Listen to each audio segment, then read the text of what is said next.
Hi viewers, welcome to our channel. ప్రస్తుతం మనతో పాటు senior journalist Damoh Bala sir అని వారితో మాట్లాడు.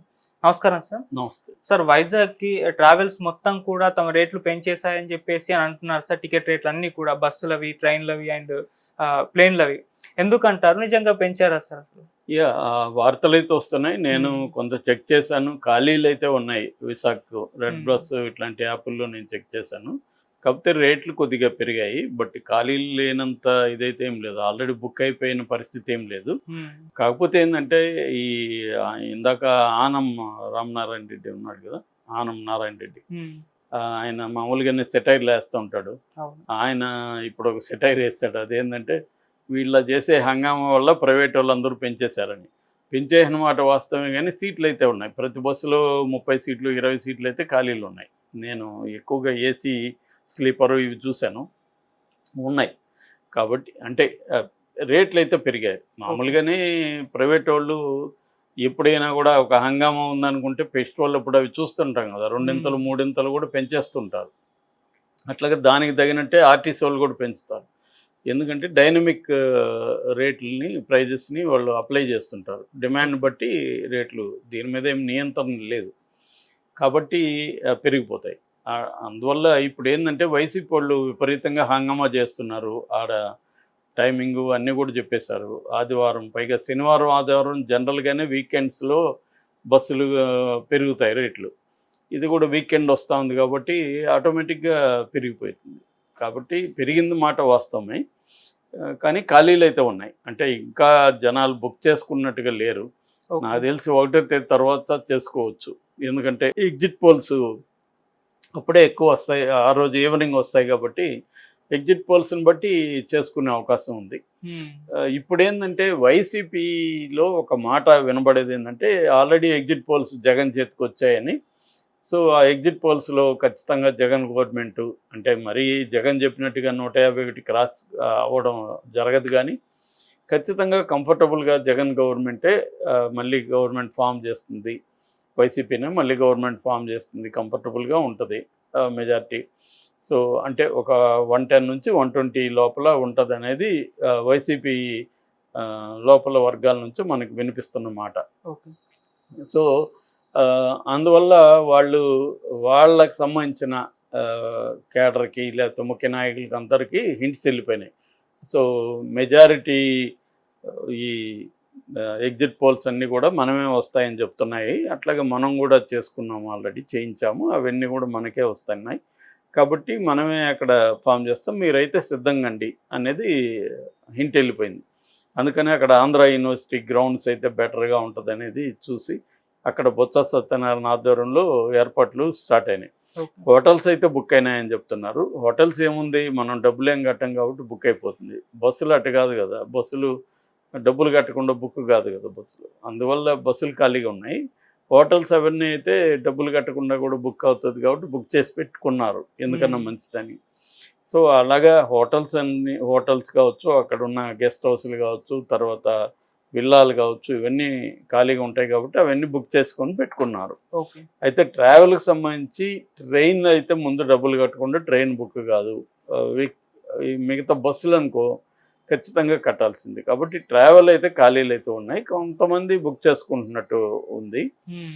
సో, జనరల్‌గానే సమ్మర్‌లో కొంత బావుంటది. బట్ నేను చూసిన ఇది స్లీపర్ నేను చూసాను. ఏసీ స్లీపర్‌లయితే ఖాళీలైతే ఉన్నాయి. ఓకే. సో, మిగతావి నేను పెద్దగా చూడలేదు. ఏదేమైనా ఆ బుకింగ్ అయితే ఉందని మనం అర్థం చేసుకోవచ్చు. ఎందుకంటే ఆయన గూడా ఆనం గూడా చెప్పాడంటే ఆహ్, తెలుగుదేశం గూడా చెప్తున్నారంటే బుక్ చేసుకోండొచ్చు. అయితే ఇదంతా కూడా కామెడీ అయిపోవచ్చు. రేపొద్దున వైసీపీకి రాకుండా ఆహ్, కూటమికి వచ్చిందనుకో అధికారం. అప్పుడు అవును. ఇదంతా కామెడీ అయిపోతుంది. సో, ఆంధ్రప్రదేశ్‌లో ప్రతిదీ ఇలాగే జరుగుతుంటది. రివర్స్‌లో నిన్న 'ఆంధ్రజ్యోతి'లో ఒకదాన్ని కూడా కోట్ చేస్తున్నారు. 'ఆంధ్రజ్యోతి'లో కొత్త పలుకులో రాధాకృష్ణ ఒక మాట అన్నాడు. అదేంటంటే ఎగ్జిట్ పోల్స్‌ని ప్రతిసారి మనం నమ్మలేము. అవన్నీ ప్రతిసారి ఏమి కరెక్ట్‌గా ఉండవు అన్న విధంగా ఆయన రాశాడు. అంటే ఎందుకు ఈయన ఇప్పుడే ఎగ్జిట్ పోల్స్ గురించి రాస్తున్నాడు? అంటే ఆల్రెడీ వీళ్ళకి గూడా వచ్చేసింది. ఎగ్జిట్ పోల్స్ వీళ్ళకి అనుకూలంగా లేవని ముందు నుంచి ఒక నెరేటివ్ బిల్డ్ చేస్తున్నారు. ఎగ్జిట్ పోల్స్ నమ్మకండి అన్నట్టుగా. సో అందుకని ఏంటంటే 1వ తేదీ వచ్చిన ఎగ్జిట్ పోల్స్ వచ్చినా కూడా వీళ్ళు మేము ముందే చెప్పాం కదా ఎగ్జిట్ పోల్స్ అనేవి నమ్మలేమని వీళ్ళు ఎక్కడెక్కడ ఫెయిల్ అయినాయో ఆల్రెడీ వీళ్ళు లిస్ట్ తీసి పెడుతున్నారు. ఓకే. అంటే ఫర్ ఎగ్జాంపుల్ ఛత్తీస్గఢ్లో లాస్ట్ ఇయర్ జరిగిన ఎన్నికల్లో ఫెయిల్ అయింది అక్కడ. సో కాంగ్రెస్ వస్తుందని most of the exit polls చెప్పాయి కానీ ఫెయిల్ అయింది. సో అట్లాగే ఇక్కడ ఫర్ ఎగ్జాంపుల్ తెలంగాణలో కేసీఆర్ వస్తాడని కూడా కొన్ని ఎగ్జిట్ పోల్స్ చెప్పాయి. ఇవన్నీ వాళ్ళు తీసి ఎక్కడెక్కడ ఎగ్జిట్ పోల్స్ ఫెయిల్ అయినాయి కాబట్టి ఎగ్జిట్ పోల్స్ నమ్మకండి, వస్తున్నది మనమే అని చెప్పచ్చు. ఎందుకంటే రాధాకృష్ణ మీ జ్యోతిష్యాలు ఆపండి, ఆల్రెడీ ప్రజలు తేల్చేశారు అని టైటిల్ పెట్టి ఆయన నిన్న రిలీజ్ చేశాడు తన కొత్త పలుకుని. సో అంటే మీ జ్యోతిష్యాలు ఆపండి, మా జ్యోతిష్యం మాత్రమే మేము చెప్తాం అన్నట్టే కదా అర్థం.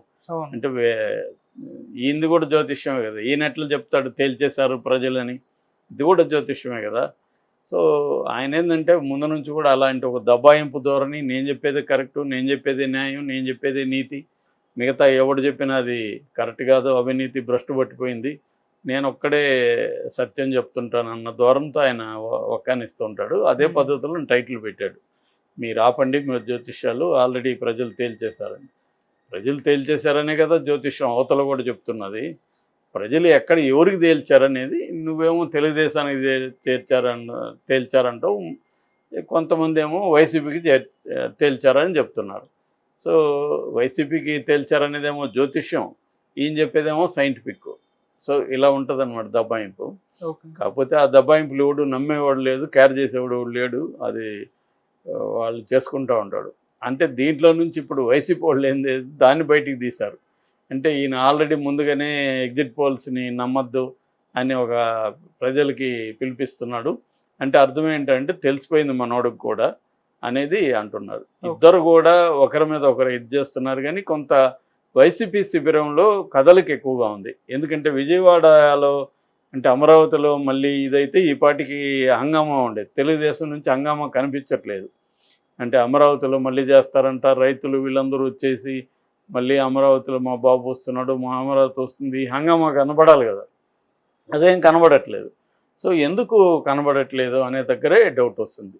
సో ఇటుపక్క ఏమో కనబడుతుంది, మరి కావాలని చంద్రబాబు ఆపిచ్చాడా, మీరు సైలెంట్గా ఉండండి, బ్యాంగ్తో వద్దాము మనమే రాబోతున్నాం అని.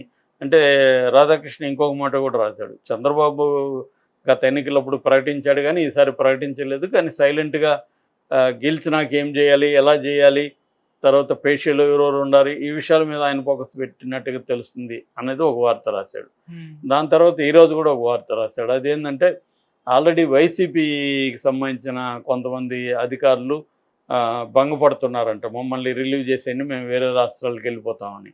అంటే తెలుగుదేశం వస్తూ ఉంది, మనకి ఇక్కడ సినిమా చూపిస్తాడు చంద్రబాబు ఇక్కడ ఉంటే అని వెళ్ళిపోదామని వీళ్ళు అనుకుంటున్నారంట. మొన్న 2 రోజుల ముందు ఏం రాశాడు, కొంతమంది అధికారులు టచ్లోకి వచ్చారు, చంద్రబాబు టచ్లోకి, సార్ మేము అప్పుడు ఏదో గవర్నమెంట్లో ఉన్నాం కాబట్టి చేయక తప్పలేదు, మేము మీతోనే ఉంటాం సార్, మీరు మమ్మల్ని ఏమి ఇది చేయకండి అని ఆల్రెడీ అడుక్కుంటున్నారంట. సో ఇలాగా ఒక కథనాల్ని చేస్తున్నారు వీళ్ళు తెలుగుదేశం నుంచి. ఇటుపక్క ఏమో వీళ్ళు ఆల్రెడీ ఏర్పాట్లు చేసుకోవడం, మన ఎగ్జిట్ పోల్స్ అంతా మనదే ఉండాలని చెప్పడం. సో ఇలాగ రోజుకు ఒక, ఇందాక కూడా మనం ఒక ఎగ్జిట్ పోల్ చెప్పుకున్నాం, పొలిటికల్ ఎడ్జ్ అని. ఇలాగ రకరకాల ఎగ్జిట్ పోల్స్ని వైసీపీ కూడా రంగంలోకి దించింది. తెలుగుదేశం నుంచి అన్ని ఎగ్జిట్ పోల్స్ రావట్లే, వాళ్ళకి ఏంటంటే బయట నుంచి చెప్పిన వాళ్ళవి వీళ్ళు పాపులర్ చేసుకుంటున్నారు. యోగేంద్ర యాదవ్ చెప్పింది కానీ, ప్రశాంత్ కిషోర్ చెప్పింది కానీ, తర్వాత అమిత్ షా చెప్పింది కానీ, ఇలాంటివి చేస్తున్నారు. నిన్నేమో సెంట్రల్ బీజేపీ కమిటీ ఒక సర్వే చేయించింది, దాని ప్రకారం తెలుగుదేశం కూటమి అధికారంలోకి వస్తుంది అనేది ఇంకొక సర్వే వచ్చింది. కానీ వైసీపీ మాత్రం చాలా ఎక్కువ సర్వేలని, అంటే ఎగ్జిట్ పోల్స్ అనఫిషియల్గా సర్వేల పేరుతో వాళ్ళు బయటికి తీస్తారు, పోస్ట్ పోల్ సర్వే అని చెప్పి వాటిని తీసుకొస్తున్నారు. సో కానీ అఫిషియల్గా ఎవరు చెప్పలేదు ఇప్పటివరకు, అఫిషియల్గా చెప్పకూడదు కాబట్టి ఎవరు చెప్పడానికి లేదు, అందరూ కూడా గెస్ చేయడమే జరుగుతుంది. మరి ఈ క్రమంలో ఈ ట్రావెల్స్ వీళ్ళు ఎంత మేరకు డబ్బు చేసుకోగలరని చూడాలి. ఇప్పుడు లేదంటే వీళ్ళవన్నీ వేస్ట్ అయిపోతాయి కదా.